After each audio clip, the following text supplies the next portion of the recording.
जदीद अदब की सरहदें जिल्द 2 मजमून नंबर 34 जिसका उन्वान है दरीदा का नजरिया तहरीर और डीकंस्ट्रक्शन समाअत फरमाइए।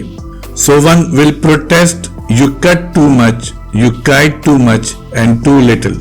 Glass। दरीदा के नजरिया तहरीर पर गुफ्तगू एडमंड हुसरल और खुद दरीदा के तसव्वुर निशान पर इज़हार ख्याल के बगैर मुमकिन नहीं है। दरीदा के इस नजरिया तहरीर का ताल्लुक जहां तसव्वुर निशान से है वहीं फ्राइड के तसव्वुर लाशऊर से भी है, जिस पर हम अभी रोशनी डालेंगे। दरीदा के अफकार और नजरियात से डरना और घबराना नहीं चाहिए, बल्कि इसको समझने की कोशिश करनी चाहिए, इसलिए कि इसका ताल्लुक नीत्शे, फ्राइड, हुसरल और हाइडेगर से बहुत गहरा है, बल्कि इसके बहुत से अफकार हुसरल और साशियर के अफकार का लाजमी नतीजा है। दूसरी बात यह कि दरीदा यूरोप का पहला मादी मुफक्किर नहीं है, बल्कि वहां तो मादा परस्त और तसव्वुर परस्त मुफक्किरीन का मुतजाद सिलसिला बराबर चला आ रहा है। यही हाल वजूदियत का भी था कि वजूदियत में मजहब के मानने वाले और मादा परस्त मसलन सार्तर जैसे मुफक्किरीन मौजूद थे।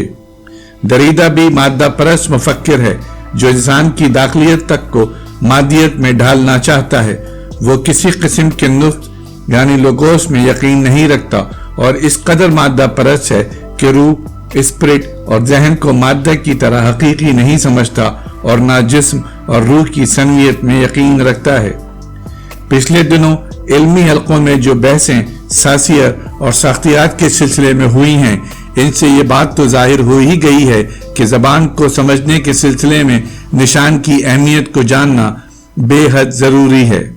और यूं भी दरीदा अदब और फलसफे के दोनों शोबों को मुतासिर करता हुआ नजर आता है और हुसरल और दरीदा दोनों के यहाँ इनके तसव्वुरात निशान की बड़ी अहमियत है। निशानात 2 किस्म के होते हैं, एक इस किस्म के निशान जो हमें फितरत की दुनिया में नजर आते हैं और दूसरे वो निशान जिनका ताल्लुक जबान से है। दरीदा का सारा आलम जबान में बंद था और जबान निशानात से तश्कील पाती हैं। तो मैं आपसे ये अर्ज कर रहा था कि निशानात हमें फितरत की दुनिया में भी नजर आते हैं। मसलन हम पहाड़ी पर धुआं देखते हैं तो ये समझते हैं कि वहां आग जरूर होगी। ये आग इसलिए भी हो सकती है कि वहां कुछ जराइम पेशा लोग हों, हवा की वजह से भी ये धुआं फैल सकता है। धुएं के उठने से हमारे जहन में मायने के इम्कानात बेदार होते हैं। यूं कहिए कि निशानात के मुशाहिदे से हमारे जहन में तलाज़ुमात पैदा होते हैं। इसी तरह के तलाज़ुमात और ख्यालात अदब में अल्फाज को पढ़कर पैदा होते हैं। अल्फाज को निशानात यानी साइन समझना चाहिए। आम आदमी फितरत और जबान के निशान में कोई फर्क नहीं करेगा, लेकिन हुसरल ने इनमें फर्क कायम किया है। इसके ख्याल में फितरत के निशानात खामोश और बेइरादा होते हैं, लेकिन अदब के निशानात इजहार से भरपूर होते हैं। मतलब यह है कि अदब में अल्फाज बोलने के या लिखने वाले के इरादे या जाती ख्वाहिश का इजहार करते हैं, यानी अदब में एक्सप्रेशन होता है। फितरत इससे महरूम है।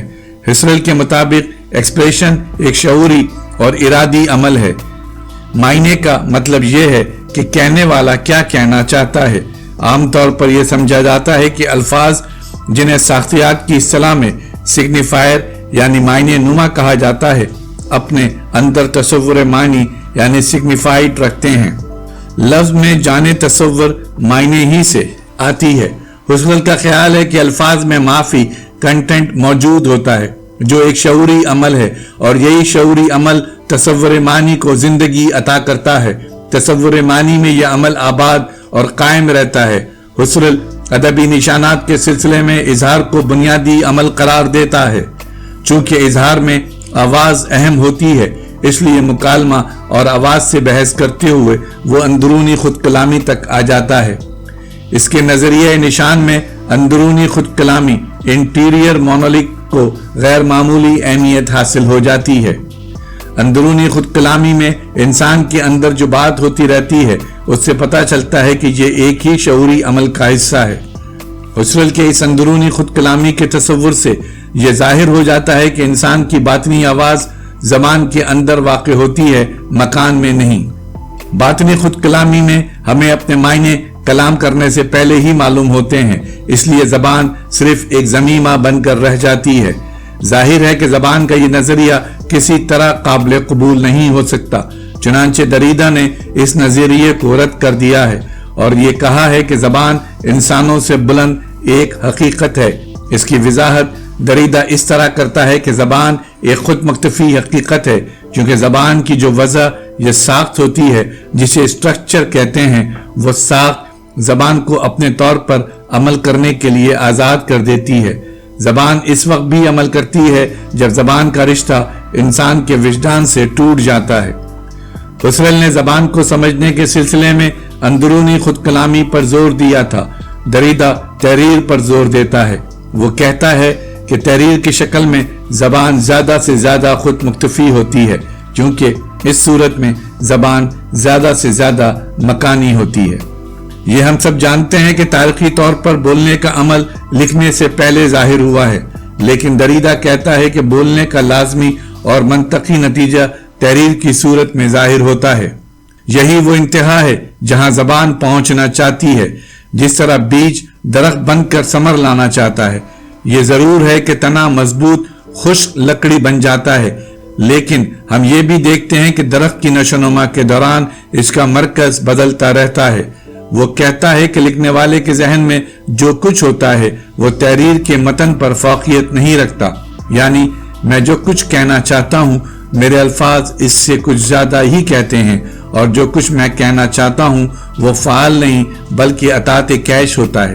وہ کہتا ہے کہ تحریر میں الفاظ ہم نہیں دیتے بلکہ یہ الفاظ ہمیں ملتے ہیں، یہاں تک کہ مصنف خود ایک قاری بن جاتا ہے۔ روسو تحریر کو اہمیت نہیں دیتا، اس کے خیال میں تحریر فالتو چیز ہے، یعنی زبان کو ایک ضمیمہ قرار دے کر روسو اسے رد کر دیتا ہے۔ دریدہ نے روسو کے اس تصور سے بحث کی ہے۔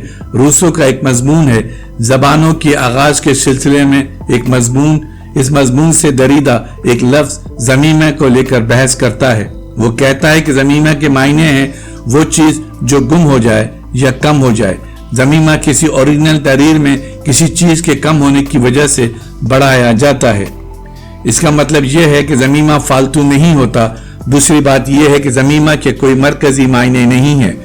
روسو کی یہ کوشش کہ وہ ضمیمے کے ایک مرکزی معنی متعین کرے ایک فعل عبث ہے۔ اسی طرح کسی اور جگہ دریدہ نے ایک اور یونانی لفظ فارمیکون سے بحث کی ہے۔ حیرت کی بات یہ ہے کہ یونانی زبان میں فارمیکون کے معنی زہر بھی ہیں اور علاج بھی۔ افلاطون نے اپنے مکالمہ فیڈرس میں تحریر کے لیے فارمیکون کا لفظ زہر کے معنی میں استعمال کیا ہے۔ دریدہ نے اسی لفظ کے دوسرے معنی یعنی علاج پر زور دیا ہے اور کہا ہے کہ دوسرے تمام الفاظ کی طرح یونانی زبان کا یہ لفظ فارمیکون بھی اپنے اندر ایک جہان معنی رکھتا ہے، یعنی معنی کی ایک زنجیر۔ ظاہر ہے کہ معنی کی یہ زنجیر کسی فلسفی، ادیب اور شاعر کے قابو میں نہیں ہوتی، افلاطون کے قابو میں بھی کیسے رہ سکتی ہے؟ متن کی قرأت کا جو طریقہ دریدہ نے اختیار کیا ہے وہ انگلستان کے جدید ادبی نقادوں سے بہت ملتا جلتا ہے۔ کسی بھی متن کی تعبیر اور تشریح میں ان گنت مسئلے پیدا ہوتے ہیں۔ ایک تو خود مصنف موجود نہیں ہوتا کہ ہر شعر یا لفظ کی تشریح کرے، جیسا مرزا غالب نے اپنے خطوط میں کہیں کہیں خود اپنے اشعار کی وضاحت کر دی ہے اور پڑھنے والوں کی بڑی مشکلیں حل کر دی ہیں۔